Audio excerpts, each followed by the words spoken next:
ఇందులో నుంచి సైడ్ చేయాలి, ఇందులో నుంచి తప్పించాలని ప్లాన్ చేస్తున్నారు. మన భాషలో చెప్తే సీసీ కెమెరాలు పెట్టారంట.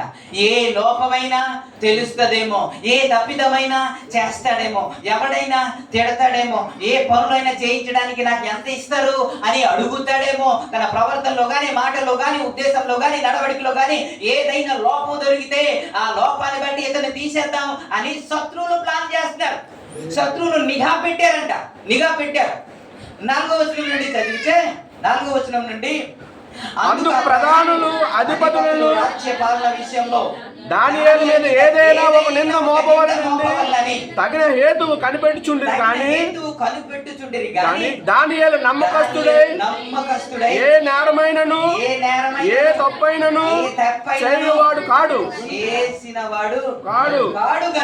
దానియేలులో తప్పైనను లోపమైనను కనుగొనలేకపోయిరి.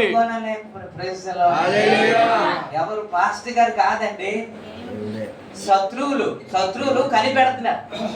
రవిలో ఏ లోపమైనా కనబడతదేమో అని ప్లాన్ చేసి చూస్తూ ఉంటే, ప్రతిరోజు గమనిస్తూ ఉంటే దానియేలంట, ఇప్పుడు మీరు చెప్పండి, మీరు ఎందుకు ప్రార్థనకు రాలేదు, లక్ష్మవరం ప్రేయర్కి రాలేదు, నైట్ ప్రేయర్కి రాలేదు అని నేను అడిగితే మీరేమంటారంటే, డ్యూటీ అండి.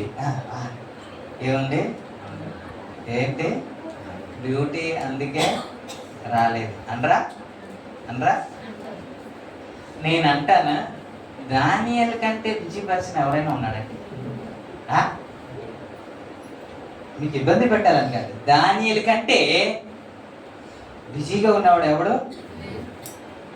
ఆ రాజ్యం అంతటిది లెక్క చూడాలంటే ఎంత మైండ్ ఉండాలండి, ఎంత జ్ఞానం ఉండాలండి. అవి చేస్తూ ప్రార్థన చేయడం ఎప్పుడైనా మానేశాడా? ఏమండి?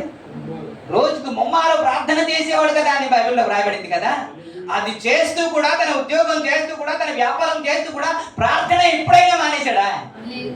నేను అంటాను, ఇతను పరలోక రాజ్యాన్ని వెళ్తాడా? ప్రతిదానికి ఏదో ఒక వంక పెట్టి మానేస్తున్నా మనం పరలోక రాజ్యానికి వెళ్తామా?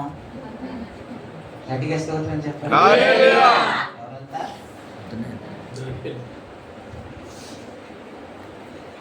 శత్రువులు చూస్తున్నారంట ఏదో ఒక లోపం. ఇప్పుడు మనకే కనిపెట్టారనుకోండి, కనపడదా? ఇట్టే కనబడిపోద్ది కదా. కానీ శత్రువులు చెబుతున్న సాక్ష్యం ఏంటో మీరు 5వ వచనం చదివితే, అందుకు ఆ మనుషులు అతని దేవుని పద్ధతి విషయమందే గాని మరి ఏ విషయమందును అతనిలో లోపము కనుగొనలేమనుకున్నది. దేవునికి స్తోత్రం చెప్పండి. ఇలా జీవించేవాడు కూడా ఉన్నాడా? ఒకవేళ మనుషులు అన్నాక చిన్న లోపాలు ఉంటాయండి అని దేవుని దగ్గర మాట్లాడితే దానియేలుని నిలబెట్టి చెప్తాడేమో. దేవునికి స్తోత్రం. అంటే కష్టంలో దేవుని దూషించకుండా, ఏడవకుండా ఎలా ఉంటారని అంటే యోబుని నిలబెడతాడేమో. ఎవరు లేనప్పుడు పాపం చేయకుండా ఎలా ఉంటారని అంటే యోసేపుని నిలబెడతాడేమో. ఇవన్నీ సాక్ష్యం దేవుడు నిలబెడతాడేమో, మనకి నిలబెట్టి ఇదిగో ఎలా జీవించారు చూడని చెప్తాడేమో దేవుడు. ప్రతిదానికి సాక్ష్యం మనం చెబుతూ ఉంటాం. కానీ ఎంతమంది కనుగొనడానికి ట్రై చేసినప్పటికీ కూడా ఎన్ని రోజులు కనిపెట్టారో తెలియదు, ఎంతమందిని నిఘా పెట్టారో తెలియదు, ఎంతమంది ఎన్ని సీసీ కెమెరాలో పెట్టారో తెలియదు. కానీ ఏ విషయంలో, మాటల్లో కానీ, ప్రవర్తనలో కానీ, ఉద్దేశాలు కానీ, ఏ విషయంలో ఏ తప్పైనా చేయలేదండి. చెప్తున్న సాక్ష్యం దేవుడు కాదండి, అన్యులే చెబుతున్నారు. ఇతడు దేవుని విషయంలో, దేవుని పద్ధతి విషయంలో తప్ప ఇంకా ఏ విషయంలో లోపము అంటే బయట ఎలా ఉన్నాడు లోపల కూడా